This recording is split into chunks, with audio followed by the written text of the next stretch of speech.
Okay, so today we're going to learn how to name and write formulas for binary molecular compounds. So first, I just want to kind of refresh some vocab. What does binary mean? Okay, 2. So it's just going to be 2 elements.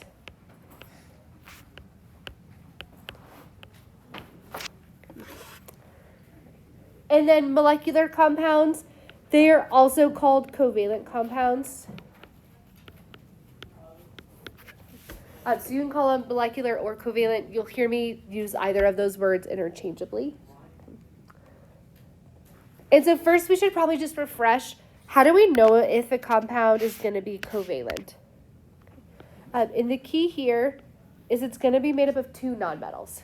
Okay, so make sure you know that if we're looking at a formula on paper, the way you know it's covalent is it's a nonmetal and a nonmetal.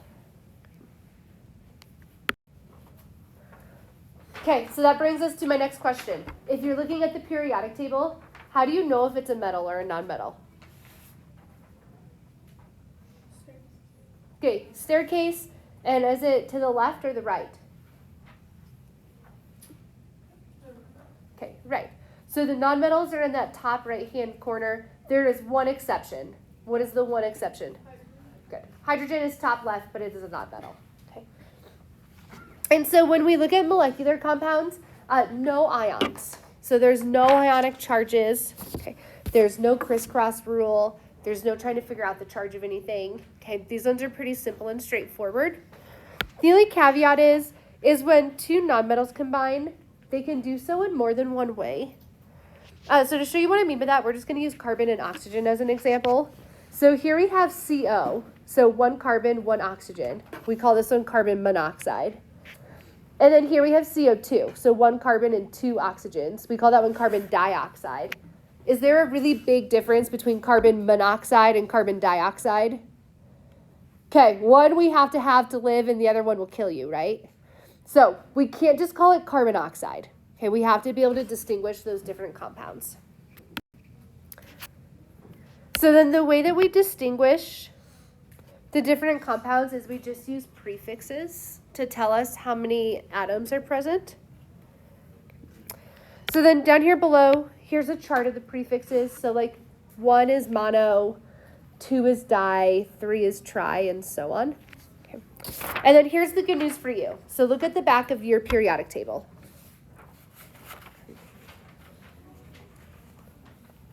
And then take a look at the lower left-hand column.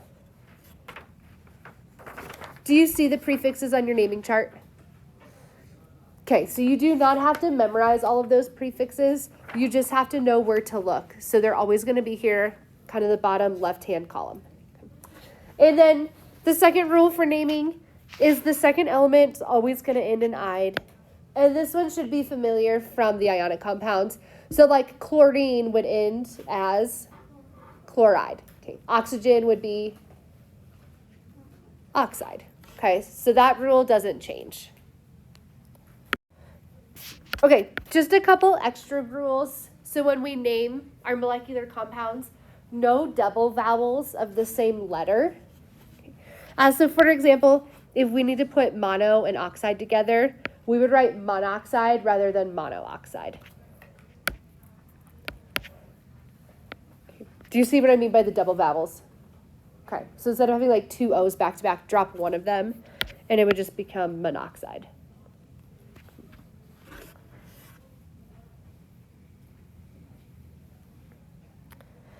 And then our second rule, if the first element is a single atom, meaning it's a quantity of 1, then you don't put the prefix mono in front of it.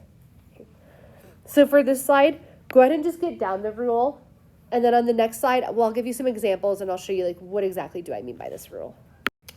Okay, so here's 4 formulas. We're going to name them. Okay. So our first one is CO. What is C? Carbon. If there's no subscript right here, what number is implied? Okay, so if it's the first element and it has just a quantity of 1, you don't have a prefix. So we'll just write carbon.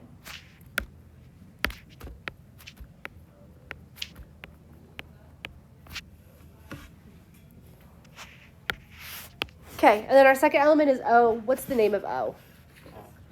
Okay, oxygen, but how's it going to end? Okay, so oxygen becomes oxide.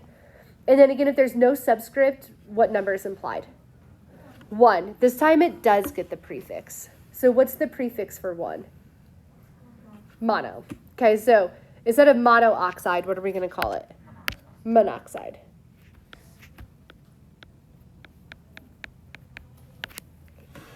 So CO is carbon monoxide.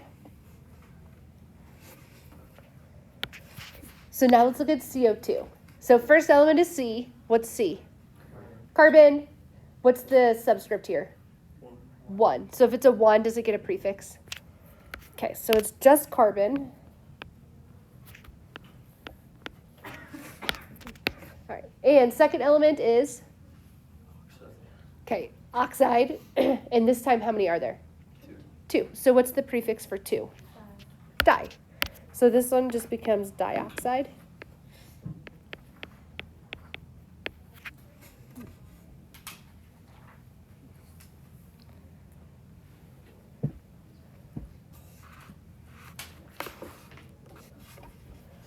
Are you ready for P4Cl3? Okay, so P is phosphorus, and this time it has a subscript. Okay, so it's 4. What's the prefix for 4? Tetra. So we have to add that in the name now. So it's going to be tetraphosphorus.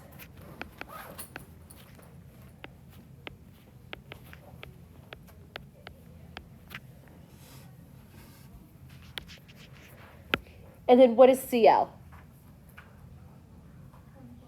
Okay, chlorine, and it's going to turn into chloride. And how many are there? 3. So what's the prefix for 3? Tri. So it just becomes trichloride.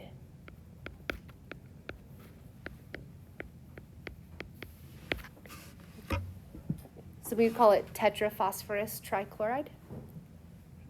And then we all tried the N2O by yourself. Okay, let's see how you did. What did you call the N2?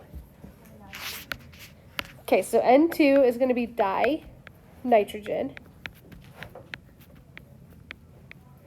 And how did you call just the O? Okay, dinitrogen. And then monoxide. Before we move on, let's just look, what are some patterns you see? Let's just start with like the first element, maybe. What are some patterns you notice?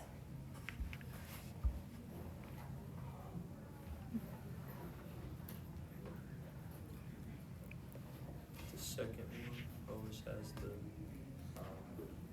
whatever it's called. Always has what? The mono or Okay. Okay. So one pattern is, have you noticed the second word always has a prefix no matter what? Okay. So no matter what, second word gets a prefix. What are you noticing about the first word with prefixes? What's the pattern? Okay. If the prefix is greater than 1, or if the subscript is greater than 1, it gets a prefix. If the subscript is 1, it doesn't get a prefix. Okay. And then now let's look at the ending of the words. What pattern are you noticing for the second word? Okay, the second word is always going to end in "ide." And then what are you noticing about the first word? Okay, just its natural form, right? It's just taking the name from the periodic table. Okay, so now we're going to switch gears and we're going to learn how to write formulas. So if you're given the name, what's the formula? These ones should be super easy. Okay. All you have to do is look at the prefix. Okay, so the prefix tells you what the subscript should be. And then the name of the element is in the name. So you just write the symbol down. So on your notes, all you need to do is maybe just do this one example with me. So you could write down tetraiodine non-oxide.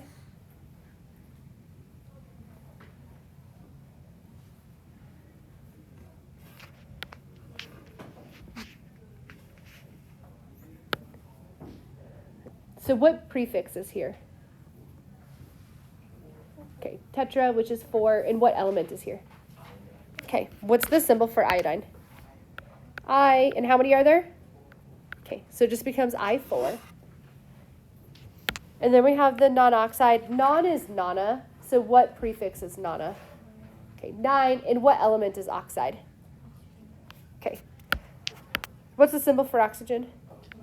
O. And how many are there going to be? 9. Okay, keep it that simple. So there's no crisscross rule. There's no looking anything up. Just the prefix becomes the subscript. Okay, let's do 2 together. Sulfur trioxide. What should sulfur look like? Okay, sulfur is just S. And then what should trioxide look like? O3. So sulfur trioxide is SO3.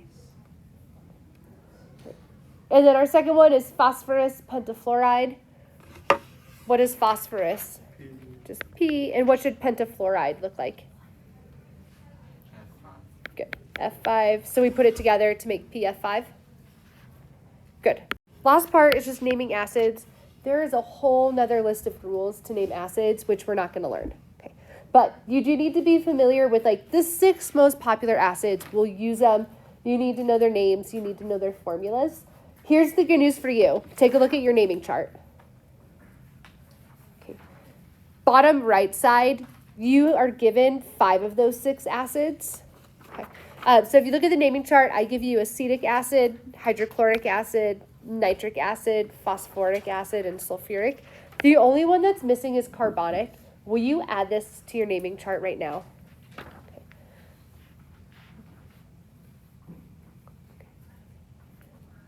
So we are not going to memorize the list of naming rules for acids, okay? But you'll just need to know, you need to go look at your naming chart to get those formulas. And so generating the formula should be easy because if the word acid is in the name, do you know to just come look at your naming chart? Okay, but then if you're looking at the formula, what do you notice as a pattern in all of these formulas? Okay, every single one of them is starting with what? Okay, so you do need to start picking up on that pattern. If you're looking at a formula and it's starting with an H, you do need to start associating that with an acid and start thinking acid and know to look on your naming chart. Does that sound okay?